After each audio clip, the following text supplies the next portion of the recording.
Nah, itu yang pertama ya. Yang kedua,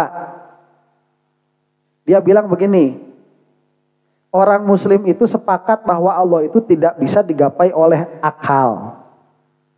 Itu kata siapa? Si Guru Gembul. Nih, Gurgem ini kok sejak kapan dia itu jadi juru bicara orang muslim? Itu sejak kapan?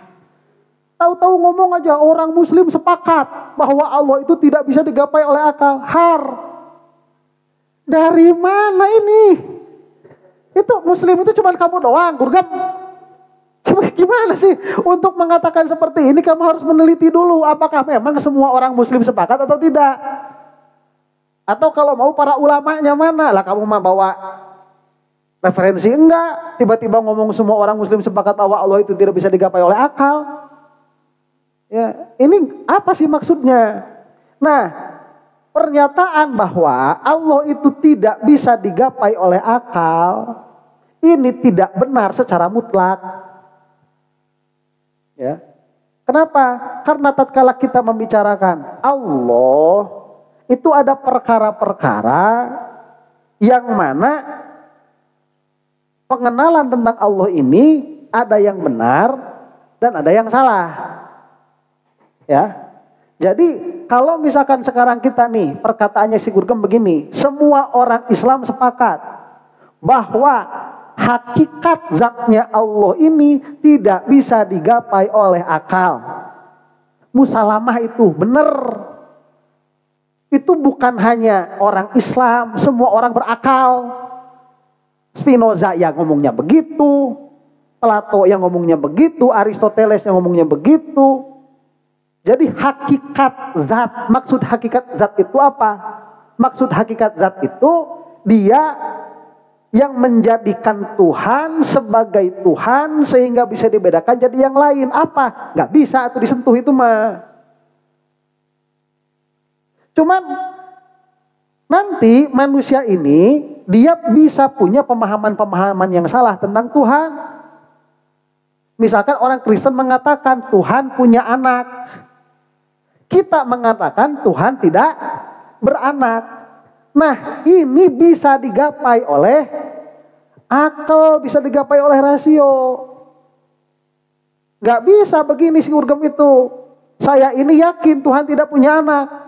Tapi kalau yang mengatakan Tuhan punya anak, ya silahkan. Itu namanya ar-ridho anil kufri. Ar-ridho anil kufri kufrun.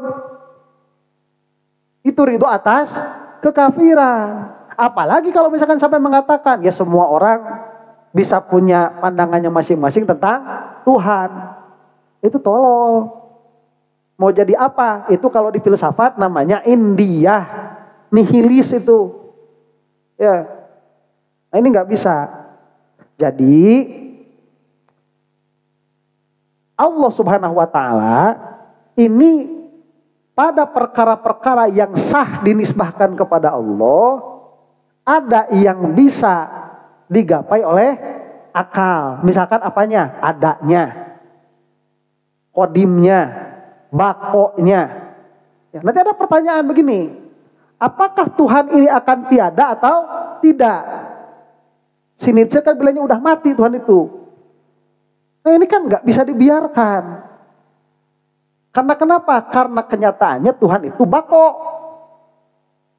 Kenyataannya Tuhan itu bako. Terlepas maksud dari perkataan si Nietzsche itu apa?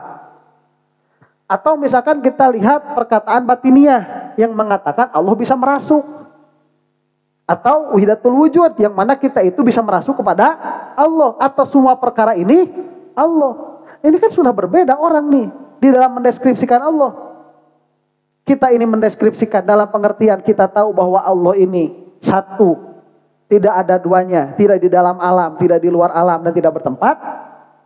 Orang salafi misalkan mengatakan Allah di arsy, kemudian orang-orang batiniah mengatakan Allah bisa merasuk, orang-orang wilayatul wujud menyebutkan semua perkara ini Allah. Kan ini harus dicari yang benar yang mana, yang salah yang mana. Karena betul semuanya perkara yang mustahil. Nah, kenapa ini penting untuk dibahas? Supaya orang-orang yang bodoh itu tidak tertipu sama perkataannya si Gurgem, karena perkataannya ini bisa dibenarkan oleh orang yang tidak memiliki kapasitas berpikir yang kritis.